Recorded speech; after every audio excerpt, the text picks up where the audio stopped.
And I'll introduce the first speaker, which is Professor Tony Blakely from the Department of Public Health, University of Otago, and Health Economics Unit in the Centre of Health Policy at the University of Melbourne. And Tony's going to start off the discussion about defining the challenges by talking about health inequalities in Australasia, how much is changing over time and how might they change with policy interventions. So I ask Tony to come to the stage. Kia ora koutou. Thank you to both academies for inviting me, and particularly to Fran for arranging this. I think one of the reasons I might be up here first go is not because I'm male, but I'm both a public health medicine specialist, and I've done a lot of my time in epidemiology looking at social epidemiology. And so what I'm going to try and do is give a very high-level overview without pretending I'm an Australian. I'm a Kiwi still, mostly. But both Australasian, New Zealand and Australian countries, and also I want to particularly focus on what my career's come about, which is how can an epidemiologist help really try and get this stuff across to policymakers. And I've got a few tricks up my sleeve I want to show you this morning. So what we're going to do is we're going to look at the size of these gaps, we're going to look at the trends. Oh, I can see it down the back. Okay, that's a bit odd. I'm going to be looking over the top of you at the back. But anyway, the trends in both countries, better data in New Zealand for that one, and then policy options. Those are the three things I want to hit. Now, first of all, this is a graph, a brave graph from a paper that I was a co-author on, where we tried to assemble as much data as we could on Māori and Indigenous Australian life expectancy over time. And what you can see is generally a good pattern, particularly for the European or Australian average, with strong increases in life expectancy over time, as we see in the vast majority of countries. We could talk for another half hour about whether obesity might change that. Let's not do that today. There's the Indigenous Australians with the lowest life expectancy in, say, the last 20 years, when the data's arguably good enough to try and plot it on this graph. And Māori are sort of in between. So for all groups of improvements over time, maybe less so for Indigenous Australians, but a bit hard to tell because the data is still quite tricky to get with your numerators and denominators not being from the same file usually. So if you just zoom in on the last 30 odd years or so, we can't predict any more than just a straight line for Indigenous Australians, but for Māori you see there's this divergence and then convergence. And we're pretty sure that the neoliberal reforms in New Zealand in the 80s hit Māori hard with high unemployment rates, which flowed on to worse health outcomes as well. Not just that, but as well as the CVD epidemic being slightly out of phase. So I think those two things are the major reason why it diverged in the 80s and 90s, and now we're back onto convergence, but still large inequalities. If you want to read more about that, there's a book that myself and Alistair Woodward, who used to be based here a long time ago, wrote. A bit of a plug for the book. We go over that. It'd be great to write this sort of book for Australia. That might be the next one. Okay, now let's look at some Australian data here. These are rate ratios. So one is the null, hence the dotted line. And this is for age standardised mortality rates by socioeconomic group using an area-based SES measure. And what you can see is here is it's split up by age group, and what you're seeing there you could probably see just about in any high income country if you could get the data. It's a very similar pattern. Increasing rate ratios around middle age, around 44, it's peaking there, both sides there, and coming down. But remember that this group here, their mortality rates are going to be way up here, so a small relative risk is actually going to be as big an absolute difference in mortality as at the younger ages. But this is a fairly classic pattern. Now those gradients are strongest for the risk factor related diseases like COPD, diabetes, lung cancer. You know this, I'm just covering the basis to get us into the swing of the day. Now as far as finding trend data in Australia, it's harder to do than where I normally do my work in New Zealand, but here's a good one looking at ischemic heart disease, and there's a number of stories in here.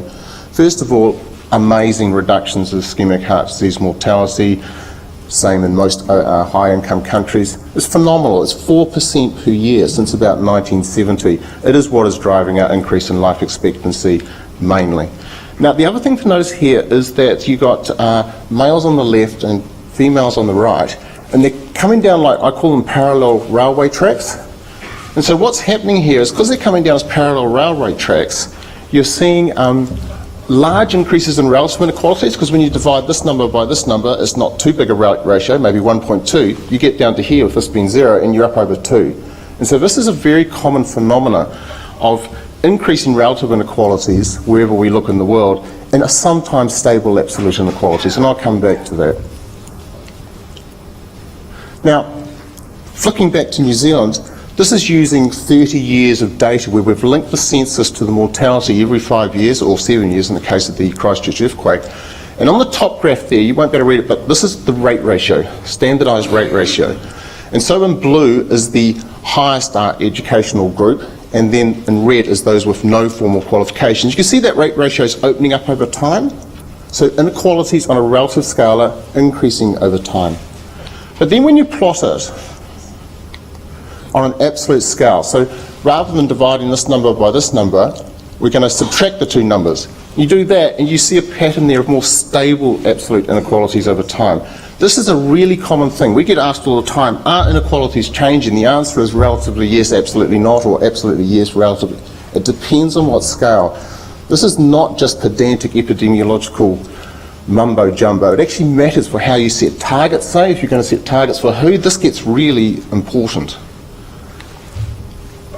So what I want to do in the next few slides is prevent your cognitive decline by getting you to look at things in a different way. So focus. It would be really good to think of mortality rates for the overall population and the inequalities simultaneously. And this is a typology to do that. What do we want? We want to see overall mortality rates going down or life expectancy going up for everybody. So that is the columns, if you like, in this graphic. So over here, we've got situations where mortality rates are declining for everybody on average, but differing by socioeconomic or social group. Over here is the bad situation. That might be, say, suicide in the 80s and 90s, where rates were going up, and they might have been differing in their trends by socioeconomic position. So this is a typology to try and show things on lots of little graphs, the graphs that you'll be used to seeing. Now, on the sort of vertical dimension here, I've started up here with increasing inequalities. So in this particular instance here, this is the lower socioeconomic group, say, or maybe Māori or Indigenous Australians, with not much improvement over time, and a lot more improvement amongst the more privileged group, say. It could be the other way around. And what you see here is you've got widening inequalities on both an absolute and relative scale. The best place to be is down here, where everybody's a winner, mortality rates are coming down, and the gaps are closing on both absolute and relative scale. So you see that? It's laying everything out there on all three things: average mortality rate, relative inequalities, and absolute inequalities. This is where your cognitive decline will pause for the next couple of minutes. We can put this all on one chart. Okay? You'll see why I'm doing this, because we'll do cross-country comparisons with this in a sec, which is really very powerful. Okay, so this is getting a whole heap of information on one chart. This colour scheme is the same as this one. So bright green is best. And you'll see it's titled Go Southwest. Now, this is the average mortality rate on the log scale. So you want to be further over to the left if we're going to look at trends. You want to be going to the left or going to the west. So that's mortality rates there. This is the relative inequality between whichever groups you're comparing. So you want to be coming down, you want to be coming south on the relative inequalities here. Now, mathematically, when you know this and this, you know what the absolute inequality is, and that's the contour lines. So those contour lines are the same level of absolute inequality. So we're getting three things on a two-dimensional graph by having these contour lines. And these colours here are exactly the same examples before. So this is mortality going down, absolute inequalities going down, relative inequalities going down, and this is the worst one here, mortality rates going up, absolute, you get the picture, right? And we want to go southwest. Here's the New Zealand data plotted on that. Let's start with the black one. This is 25 to 74-year-olds by income as the measure of social difference or socioeconomic position. And you see that we are tracking northwest. There's a little arrow on the end of each of these. That's the trend over the last 30 years. Each dot is one of the census mortality cohorts. Each dot is a short duration cohort study of 5 years of the whole New Zealand population. And so what you can see here, there's the males, they're further to the east because they have higher mortality rates, so they're further over here, females here. They are having reducing mortality rates because they're heading west, but they're also heading northwest, which means that they're roughly the same in absolute inequality terms, but increasing in relative inequality terms. So a lot of information, one graph. There is 65 to 74, in blue is 45 to 64, and you see here for 20, that's quite horrific in some respects. There's not a lot of reduction in mortality there for the younger adults and massive increases in relative inequality. So that's all in one graph. Now, this is why I put you through this, because you can then do this. So this is a paper we published in Epidemiology describing all of this chart, and now we're putting heaps of countries on at the same time to try and convey who's doing what, where and how. And so you can see here that we've worked here with Johan Muckenbach using the Eurofine comparisons. He's done a lot of work in this area. And you can see we've got some pretty bad situations here of Hungary, Czechoslovakia and Lithuania just going north. So not much reduction in average mortality and massive widening on both relative, because they're going north, but also they're crossing those contour lines, so increasing absolute inequalities. But the rest of the countries are pretty much doing the same thing, which is heading northwest. So there's the New Zealand line in here. Now we're doing it for education, but it's roughly the same as the income one. And they're heading northwest. So this is a very common pattern around the world of somewhat stable absolute inequalities, but increasing relative inequalities. Now, we don't have the data for Australia, but I think it's a safe bet that it's probably around there with the New Zealand on the socioeconomic inequalities and heading northwest. And this may be the reality we have to accept as policymakers, is that we're not going to go southwest in these days of lowering mortality rates. It's going to take really quite strong policies to reduce the absolute inequalities as well as relative inequalities. So let's look at some policy options. This is from the 2008 WHO Commission on Social Determinants of Health, and I'm sure Fran will be speaking to this slide later in the day. Basically, how inequalities arise is a whole spectrum from upstream on your left, coming all the way down to my blood pressure and getting under the skin. I'm going to focus mostly on this box here, because I know Fran will be focusing out the back at the sort of distal end here.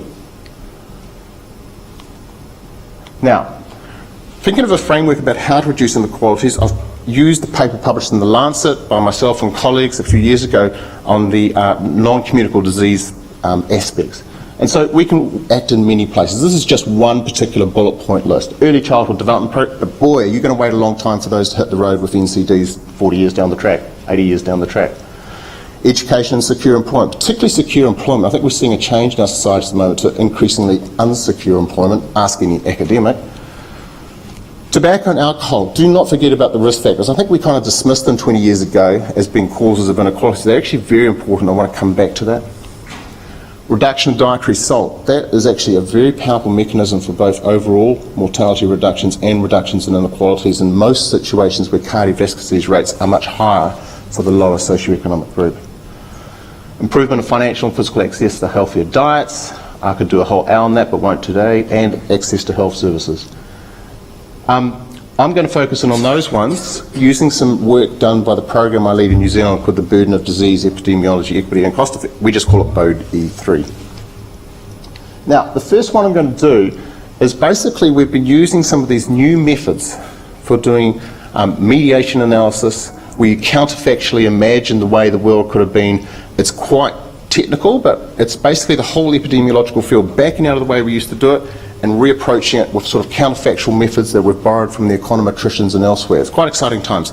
I'm not going to talk about the methods though, we're going to go straight for the results. So this is what I call my hot chocolate, everyone's a winner baby slide. Remember that song from the 80s? I won't sing it, I will spare you. Now why everyone's a winner here is what we've done is I have plotted here the Māori and European mortality rates, and then I have reached in as though I'm the Minister of Health and taken tobacco out of New Zealand. In fact, I've reached in as a historian and I've stopped James Cook bringing tobacco, and I'm imagining a world there was never any tobacco. Is that pie in the sky? I don't think so, because we've got a tobacco-free goal. So I think this is a reasonable thought experiment to be doing. Now here we have in the darker colours the Māori mortality rate and the European other mortality rate for males. Darker colours here for females. The lighter colours here are for what their mortality rate would be if we reached in there and took the tobacco out, allowing, not changing their socioeconomic position, but just taking the tobacco out. And everyone's a winner because mortality rates fall for everybody. And then what happens is the gap, these are not error bars, these are the gaps. The gap here in absolute terms reduces from this number to this, reduces by 15%. For females, we see a reduction between Māori and European, a quarter. You show me any other intervention that could get a 25% reduction. This is good on an absolute scale. When you plot, re-look at it on your bog standard relative risk scales, the sort of methods we use most of the time with our logistic regressions and Poisson regressions and Whitehall studies, this is the way we used to do it, inequality goes up. We go from here to here. So basically back in that conundrum situation, we can do a very powerful intervention, lower the absolute inequalities, but we're not going to change the relative inequalities, and it might be a matter of resetting our expectations as to what we can do. That's looking in the rear vision mirror. That's me as an epidemiologist changing history. I now want to flip to simulating the future. So we build models of the entire New Zealand population now, borrowing on ACE prevention methods, and we simulate putting a tobacco tax on and see what happens for the next 100 years. And it's explained with this heuristic slide here. This is smoking prevalence, and this is time. I've stopped at 2060, it actually goes out to 2100. Now, this is what the smoking prevalence we expect would be without any further intervention, business as usual, and this is what would happen if we layer on a 10% per annum increase in tobacco excise tax every year till 2025. That's not pie in the sky. We've actually got it on the books to 2020. It has actually been happening. Whether it'll go beyond 2020 depends on the new coalition government we just got. Now, there's what would have happened if Tony Blakely had been the Minister of Health, the Minister of Finance, and the Prime Minister would have just got rid of tobacco. That's part of our thought experiment. Now, that's the time there. We've just done those ones for you. Now, the area between those two lines is your gain. That's where you're going to get your health gain. And in that area, we expect that we would see 275,000 quality adjusted life years or DALYs averted. That's not bad. If I'd been Minister of Health, we would have got an extra 1.3 million QALYs. So another way to look at this is this one tobacco intervention called tobacco tax is reaping about 18%, 17.6% of all the potential health gain that you get from getting rid of tobacco. That's not bad. Doesn't get us to our target of 5% smoking prevalence by 2025. That's the mandated parliamentary target. Will not get us there, but it's still not bad. What's more, Māori get 4.9 times, let's call it 5 times as much health gain as non-Māori, so it's inequality reducing. Now, the last one I want to finish on is an example where we can't reduce inequalities, but we still need to do the program. So this is colorectal cancer screening, and we've got a situation here where Europeans actually have the higher incidence rates and Māori have lower incidence rates. But Māori have a third higher mortality once diagnosed with their colorectal cancer. And so at the end of the day, the mortality rates are about the same. Incidence higher for European, but case fatality higher for mortality. When you do the screening program, it's highly cost effective. In fact, it's even cost saving for some particular age groups. But what we wanted to do is sometimes when you do a screening program, you not only front end it, but you also create standards of care that everybody gets, and you might reduce inequalities because everybody gets their chemotherapy on time, that sort of approach. No matter what we could do in this model, we could not make this get more gains for Māori than non-Māori. So this is an example, I think, and it's important to acknowledge this, where it's highly cost effective. We should do it, but don't spend all your money and effort trying to make this pro-equity because you're not going to get there. Stop at some point, try and get your participation rates up for Māori or Indigenous Australians, but what you've got to do is think allocatively, I'm finishing, and over here, and actually do more on CVD prevention at the same time, so you have to think in an allocative way. And Fran, yes, I am stopping. So that is what I wanted to cover, and I will stop at that point. I hope that was useful. So, thanks very much, Tony. I think you really did stretch my brain capacity anyway. I don't know about other people's, but I think we've got time for one question. Louise. Hello, Louise Barth, University of Sydney. Thank you so much, Tony. Many questions I could ask. Just want to ask, I am a paediatrician, so the issue about mortality when you're dealing with children and young people is a bit more distant. I am interested how, if I look at the issue of, for example, obesity, I think we're seeing relative and absolute inequalities increasing, certainly in New South Wales where we have reasonable data for school-age kids. I was wondering if you could talk about how you might, if anyone's looked at the approach you've done, looking at, say, burden polys or things like that for children and young people, and if you could then also reflect separately on issues about obesity, how that might change some of this, because I think Okay, there's a lot in there. I'll be brief, Fran. Okay, very quickly. I have been dragged kicking and screaming to this by my colleagues to actually simulate this way out into the future. We're going to give it a crack, but actually this is the one instance where we will only model qualities to age 20 because of the fact that things are so far out in the future. What will it do? I think it'll be very pro-equity interventions like sweet and sugary beverage tax. And the last thing I'll say is work we're doing at the moment is quite fascinating, I think, is with these simulation models, we can actually look to see what happens to morbidity. I'm jumping to older ages now, around the retirement age, and you see much bigger morbidity gains from an obesity intervention than a tobacco one, because that obesity's got the arthritis, the diabetes, those things that may not kill you quickly but have a lot of morbidity. And we need to think about that, as well as increasing our life expectancy. We want to make a healthier population to support a longer living population and lift the retirement age. Great. Well, thank you very much, Tony. What I really love about Tony's work is, one, he's a social epidemiologist, but two, he's always thinking about policy, which I think is quite unusual. So thank you very much, Tony.